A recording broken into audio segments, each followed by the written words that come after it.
سورۃ الانفطار، وہاں آپ نے دیکھا تھا کہ 13 آیات آئی تھی کہ جن میں قیامت سے قریب کے واقعات کا تذکرہ تھا. اس کے بعد آیت آئی تھی علمت نفس ما احضرت.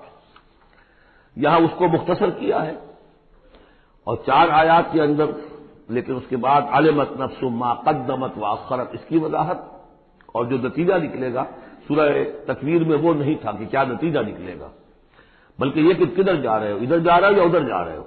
لیکن سورہ انفطار میں وہ دونوں کے نتیجے بیان کر دیے جائیں گے کہ ادھر جاؤ گے تو کہاں پہنچو گے، ادھر جاؤ گے تو کہاں جاؤ گے.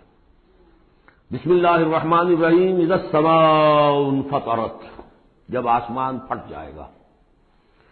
وَإِذَا الْكَوَاكِبُ انتَثَرَتْ، اور جب کہ تارے بکھر جائیں گے، جھڑ جائیں گے. وَإِذَا الْبِحَارُ فُجِّرَتْ، اور جب سمندروں میں ابال آ جائے گا. وَإِذَا الْقُبُورُ بُعْثِرَتْ، اور جب قبریں تلپٹ کر دی جائیں گی. عَلِمَتْ نَفْسٌ مَا قَدَّمَتْ وَأَخَّرَتْ، ہر جان جان لے گی کہ اس نے کیا آگے بھیجا کیا پیچھے چھوڑا، یا کس شے کو آگے کیا کس کو پیچھے کیا. یہ دونوں الفاظ یہاں سمجھ لیجیے، بعد میں بھی آئیں گے. یہ ایک ہے کس شے کو آگے بھیجا کس شے کو پیچھے چھوڑا، یہ ہم پہلے بھی پڑھ چکے ہیں.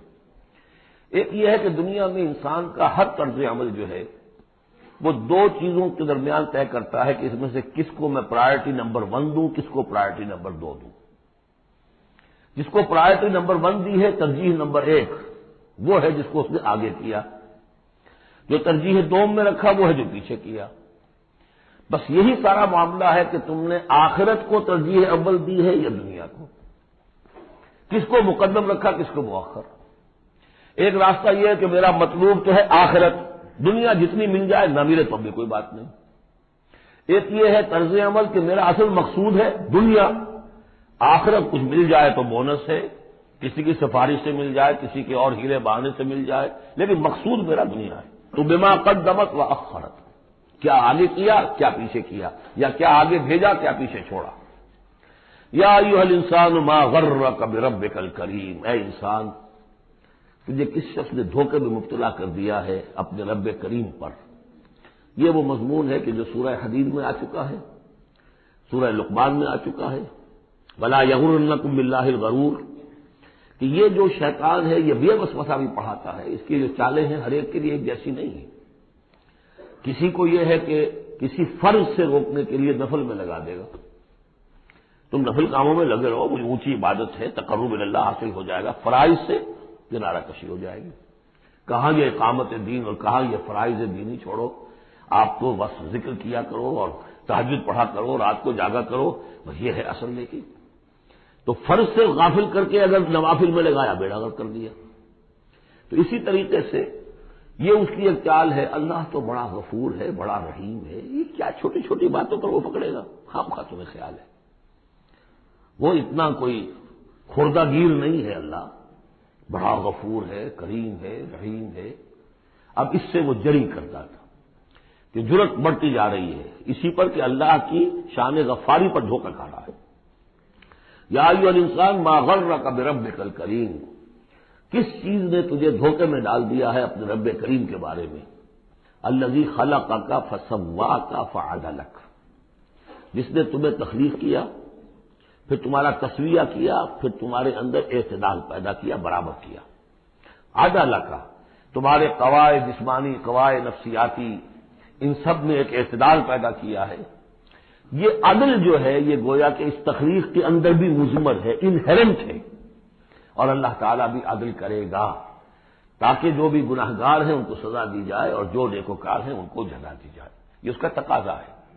لیکن تم در حقیقت اس کی شان غفاری کو ایمفیسائز کر کے اس پر زیادہ اس پر زور ڈال کر تم انکار کر رہے ہو. فی ای صورت ما شاء رکبک، پھر جس شکل میں اس نے چاہا ہے تمہیں ترکیب دے دیا، جوڑ دے دیا. کلا بل تکذبون بالدین، تم جزا و سزا کا انکار کر رہے ہو. در حقیقت اللہ کی شان غفاری کے قصیدے نہیں پڑھ رہے ہو، بلکہ یہ شان غفاری کے قصیدے پڑھنے کا مطلب کیا ہے کہ تم در حقیقت جزا و سزا کا انکار کرنا چاہتے ہو. عصیاں سے کبھی ہم نے کنارہ نہ کیا لیکن تیری رحمت نے گوارا نہ کیا. ہم نے تو جہنم کی بہت کی تدبیر، اس کے بعد آتا ہے لیکن تیری رحمت نے گوارا نہ کیا. عصیاں سے کبھی ہم نے کنارہ نہ کیا پر تو نے دل آزردہ ہمارا نہ کیا، ہم نے تو جہنم کی بہت کی تدبیر لیکن تیری رحمت نے گوارا نہ کیا۔ یہ بالکل وہی فلسفہ ہے، جہنم کی تدبیر کر رہے ہو تو اس کی عدل کا تقاضا ہے کہ جہنم میں پہنچائے تمہیں، یہ دھوکہ دے رہے ہو اپنے آپ کو، اس کے جزا و سزا اس کی عدل کا انکار کر رہے ہو۔ یہ ہے اصل میں صورتحال کی جو سمجھ دینے کی ضرورت ہے کہ اس نے تمہیں بنایا، اس کا تسویہ کیا، اس میں عدل پیدا کیا، توازن پیدا کیا، پھر تمہیں جس طرح چاہا جوڑ دیا، کسی کی ناک بڑی بنا دی، کسی کی آنکھیں بڑی بڑی بنا دی، جو چاہا اس نے کیا۔ آپ نے اپنے فیچرز خود تو چوز نہیں کیے ہیں کہ اپنی مرضی کے مطابق بنا دیے گئے ہیں، آپ کی مرضی کے مطابق۔ ہاں، حضرت حسان ابن ثابت نے کہا ہے حضور کے بارے میں کہ کأنک خلقت کما تشاء، اے نبی ایسے معلوم ہوتا ہے کہ آپ کو تو پیدا کیا گیا جیسا کہ آپ نے چاہا۔ آپ کا حسن جو ہے وہ اپنی جگہ پر ایک شے تھی، وہ ایک اعجازی صورت ہے۔ ظاہر بات ہے انسانوں کو جو بھی ملتا ہے وہ تو اپنا ان کا چوائس کوئی نہیں۔ فی ای صورت ما شاء رکبک، مختلف اجزاء کو جس صورت میں چاہ جوڑ دیا۔ کلا بل تکذبون بالدین، اصل بات کیا ہے کہ تم جزا و سزا کا اور عدل کا انکار کر رہے ہو۔ وَإِنَّ عَلَيْكُمْ لَحَافِظِينَ، جبکہ ہم نے تمہارے اوپر وہ حافظ فرشتے بھیجے ہوئے ہیں۔ یہ تو پھر سب ایکسرسائز کی فیوٹیلٹی ہوئی، کائے کو ہم نے فرشتے بھیجے، خامخواہ کو دو دو سنتری تمہارے ساتھ ہم نے بٹھا رکھے کائے کے لیے؟ اگر جزا نہیں، سزا نہیں، پکڑ نہیں، محاسبہ نہیں، کچھ نہیں تو یہ کیا ہے؟ ہم نے کاہے کے لیے کیا؟ وَإِنَّ عَلَيْكُمْ لَحَافِظِينَ كِرَامًا كَاتِبِينَ، وہ بڑے باعزت فرشتے جو لکھ رہے ہیں، يَعْلَمُونَ مَا تَفْعَلُونَ، جو جانتے ہیں جو کچھ تم کر رہے ہو۔ یہ چیز اللہ نے پھر کاہے کے لیے کی؟